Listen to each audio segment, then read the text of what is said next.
kata Ibnu Taimiyah, al-hujjah qamat biwujudi rasul al-muballigh. Ya. Hujjah itu telah tegak dengan adanya Rasul SAW yang menyampaikan agama ini.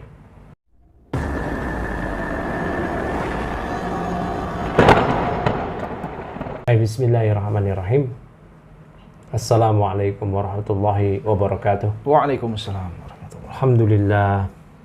Wassalatu wassalamu ala rasulillah. Amma ba'd. Teman-teman semua pemirsa dari SSTV atau Sanggah Syubhat TV, alhamdulillah kita kembali bersua dalam program kita Sanggah Syubhat, masih terkait tentang serial takfir nih ala Bang Ainur nih. Bang Ainur nih biasanya yang suka mendapatkan syubhat-syubhat terus diimpor ke sini. Ya nggak apa-apa lah, bukan dalam rangka memberikan syubhat ya, tapi dalam pencerahan. Innalillahi wa inna ilaihi raji'un. Ya, terus gimana Bang Ainur? Ya Ustaz, tadi menarik ini. Kita masih ngomongin masalah takfir Ustaz. Dan kebetulan gak sengaja tadi kita di teman kerja yang ngobrol ya. Jadi masalah takfir juga ada hubungannya saya pikir. Jadi dia bertanya gini Ustaz. Kalau begitu bagaimana kondisi orang-orang yang berada di belahan bumi yang jauh dari Islam? Ya, kita kasih contoh mungkin Eskimo. Terus Eskimo itu kutub utara atau kutub selatan? Arktik utara ya. Terus di Amazon atau di Amerika Latin yang mayoritas di sono kan Nasrani ya. Nah, kalau kita kafirkan dia ya ini mungkin pertanyaan bukan berarti menentang ya. Saya pikir itu lebih keingintahuan dia. Jadi kalau kita kafirkan nggak adil dong gitu. Kan tidak ada hujah di sana, mungkin nggak ada dai di sono. Bagaimana status dia di dunia? Apa kita kafirkan? Nah, terus saya bilang sama dia, "Tar, gue jawab di podcast." Nah, inilah saatnya kita hadirkan, insya Allah. Katanya ente yang mau jawab, ya udah jawab. Sekalian. Oh gitu. Taib ya. Ini juga masalah yang sering berulang ya. Tegakkan hujah gitu kan. Orang itu tidak paham ya, apa sih perbedaan antara iqamatul hujjah wa fahmul hujjah. Menegakkan hujjah dan paham hujjah. Al-Alamah Asy-Syaikh Ishaq bin Abdurrahman bin Hasan bin Muhammad bin Abdul Wahhab punya buku namanya Hukmu Takfir Al-Muayyan wal Farq Baina Qiyamil Hujjah wa Fahmil Hujjah. Hukum takfir, mengkafirkan person tertentu, dan perbedaan antara menegakkan hujjah dan memahami hujjah. Nah sekarang hujjah bagi orang-orang kafir itu dengan apa sih? Nah ini menarik ini ya. Syekhul Islam Ibnu Taimiyah di berbagai risalah beliau, semisal di Ar-Rad 'alal Mantiqiyyin maupun yang dikumpulkan oleh Ibnu Qasim ya, di Majmu' Fatawa itu maksudnya, beliau mengatakan ya, kata Ibnu Taimiyah, al-hujjah qamat biwujudi rasul al-muballigh. Ya. Hujjah itu telah tegak dengan adanya Rasul SAW yang menyampaikan agama ini. Ya. Bahkan kata Rasulullah SAW, ya, walladzi nafsu Muhammadin biyadihi la yasma'u bi ahadun min hadhihi al-ummah Yahudiyyun wala Nasraniyyun thumma la yu'minu bi walladzi ji'tu bih illa kana min ashabin nar. Demi Allah yang jiwaku berada di tangannya, tidak ada seorang pun dari kalangan umat ini, Yahudi, Nasrani, tidak pula ya seluruh pemeluk agama lain, yang dia mendengar namaku,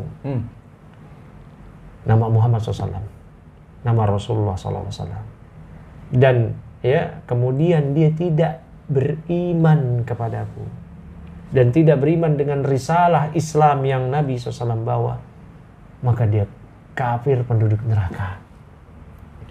Ya, ini yang pertama. Yang kedua, hujjah itu tegak dengan Al-Quran.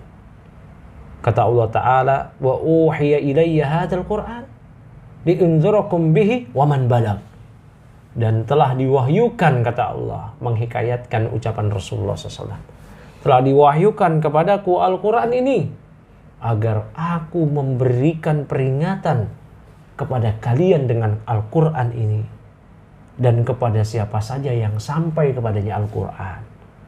Ya, jadi hujah tegak dengan turunnya Al-Quran, diutusnya Rasulullah Sallallahu Alaihi Wasallam. Nah, kata Ibnu Taimiyah rahimahullah ta'ala, innal Qur'an hujjatun ala man balaghahu. Quran adalah hujjah bagi siapa saja yang sampai kepadanya Al-Quran. Fa kullu man balaghahul Qur'anu min insiyin wa jinniyin faqad anzarahu ar-rasulu, kata Ibnu Taimiyah. Ya. Taib, kata Ibnu Taimiyah rahimahullah ta'ala, semua orang yang Quran telah nyampe kepada dia, apakah dia itu jin, manusia, berarti Rasul sallallahu alaihi wasallam telah memberikan peringatan kepada dia. Ya.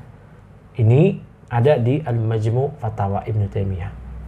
Ya, kalau di cetakan yang kita dapatkan itu cetakan 16, halaman 149. Taib.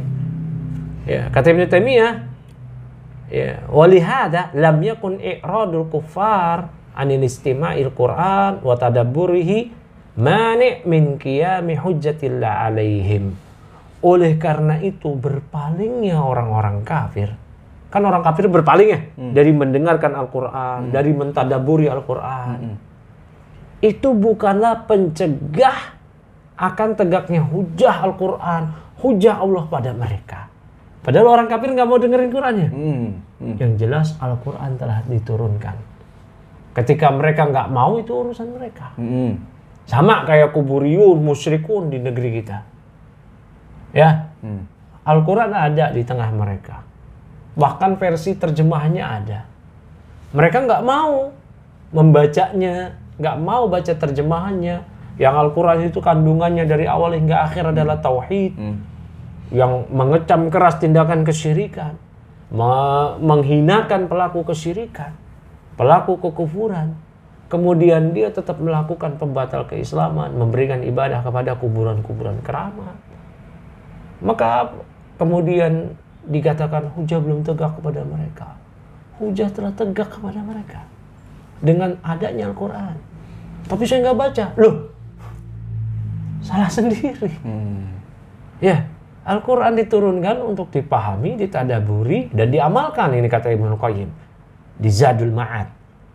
Ya, barakallahu fikum. Adapun menghafal dan dibaca itu wasilah untuk 3 hal tadi. Ditadaburi, diamalkan, dan dipahami. Ya, jadi orang-orang kafir yang ada di tadi disebut mana? Di Eskimo, di Amazon. Ya, kalau mereka mendengar Nabi Muhammad SAW, maka mereka kafir. Kalau mendengar ya. Kalau mendengar, ya kan? Mendengar nama Nabi Muhammad SAW, maka mereka kafir. Begitu. Nggak perlu lagi tegakkan hujah, disamperin dulu. Wah, nih kamu mau berislam apa enggak? Kalau enggak, kafir kamu. Nggak perlu, cukup dengan adanya Al-Quran, diutusnya Nabi, mereka telah tegak hujah. Sekarang saya mau tanya nih, pernah punya kenalan nggak orang selain non-Islam? Banyak ya. Orang selain non-Muslim punya kenalan kan? Punya. Banyak lah. Kenalan atau nggak kenal yang di sekitar kita banyak kan? Ya. Banyak, masa bingung mau punya. Ya, orang Jepang. Mau orang Jepang kayak tetangga kita yang Nasrani, yang kafir kayak teman sekolah, public figure yang ada di TV, pejabat yang kafir. Ya nggak? Sekarang kita hukumi ya. Misalkan nih, ya saya sebut satu nama. Luhut. Ya. Dia kan jelas ya. Non-Muslim. Antum bilang dia kafir bukan? Ya iyalah. Kafir. Ngabirin dia, udah tegakin hujah belum ke dia? Ya, itu masalahnya. Di Indonesia yang banyak Islamnya, Ustaz. Jadi kita bisa mengatakan tegak hujah. Tegak hujah berarti udah dipahami ya. Kita anggaplah nih, ada orang kafir yang ada di tengah Vatikan. Nah itu. Tengah Vatikan. Dari lahir dia udah kafir. Ya, nggak ada yang nyamperin dia tuh untuk dakwahin dia. Nah, terus. Tapi dia tahu ada Islam. Ya kan? Medsos ya mungkin. Oh ya, hari gini Islam udah jadi musuh terbesar mereka lah sejak dahulu, apalagi hari gini. Maka mereka kita anggap sudah tahu diutusnya Nabi SAW, adanya Islam, adanya Quran. Maka kita hukumi mereka kafir. Begitu. Nah, permasalahan nih orang Eskimo. Gitu. Eskimo nggak ada internet kali. Nggak ada internet, taruhlah nggak ada orang Islam yang mendakwahin dia, nggak ada internet. Nah, dia beragama dengan agama dia selain Islam. Nah, kata para ulama, ini ijma, orang yang seperti ini di dunia dihukumi kafir. Di akhirat kita serahkan pada Allah, dia digolongkan kepada ahlul fatrah. Bersama orang yang tuli, bersama orang yang gila, bersama orang yang hidup di masa fatrah. Dia hidup di masa ketika Nabi sebelumnya telah wafat. Dan Nabi setelahnya belum Allah utus. Namun dia beribadah dengan ibadah kekufuran. Dia di dunia dihukumi syirik. Tetap musyrik, kafir. Di akhirat nanti dia akan diuji oleh Allah. Allah akan perintahkan dia masuk neraka. Kalau dia mau masuk neraka karena taat pada Allah, Allah masukkan dia ke surga selama-lamanya. Namun kalau dia nggak mau masuk neraka karena Allah perintahkan, maka Allah akan masukkan dia ke neraka betulan. Karena Allah yang langsung perintahkan, nggak melalui lagi lisan para rasul. Begitu, bersama orang yang tuli, orang yang gila, dan orang semisal ini. Nah, sekarang kita nggak perlu berandai-andai. Udah kita hukumi aja orang kafir yang di Amazon, di Kutub Utara. Ya mereka kafir. Ya sekarang masalahnya kan begini ya. Negara di daerah mana gitu. Putin aja tahu kok. Ural.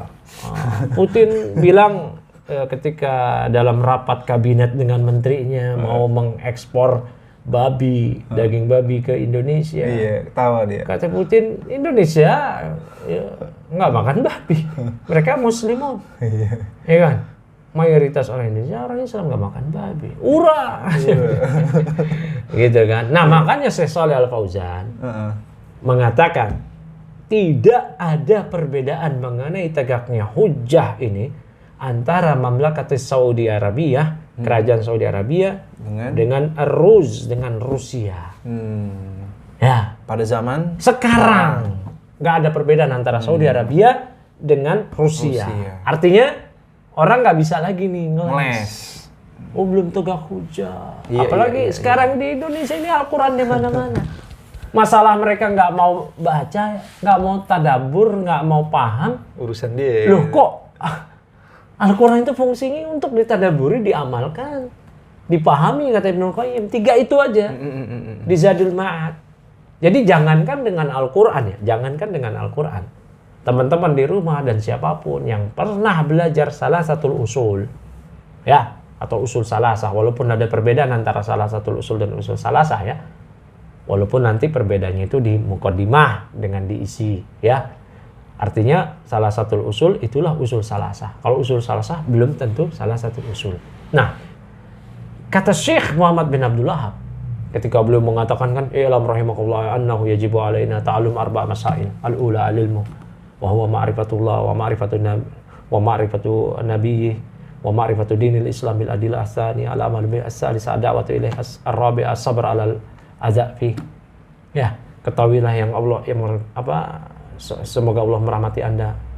Yang wajib kita pelajari dalam 4 hal. Yang pertama ada ilmu mengenal Allah, mengenal Nabi, mengenal Islam dengan dalil. Yang kedua mengamalkan ilmu tadi. Yang ketiga mendakwahkannya. Yang keempat bersabar atas segala gangguan, cobaan ya dalam dakwah, mendakwahkan ilmu tadi. Ilmu yaitu mengenalkan Allah, mengenalkan Nabi, mengenalkan Islam. Dalilnya beliau bawakan wa dalilu ala dzalik, ya kan, qauluhu ta'ala surat Al-Asr. Wal 'asr innal insana lafi khusrin dan seterusnya.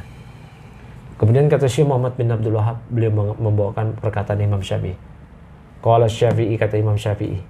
Ini termaktub ucapan Imam Syafi'i ini yang ada di salah satu usul ini di tafsir Ibnu Katsir, walaupun ada redaksi sedikit berbeda namun maknanya sama. Kata Syekh Muhammad bin Abdul Wahab, Imam Syafi'i berkata terkait surat Al-Asr ini, "Law ma anzalallahu hujjatan ala khalqihi illa hadhihi surah lakafathum."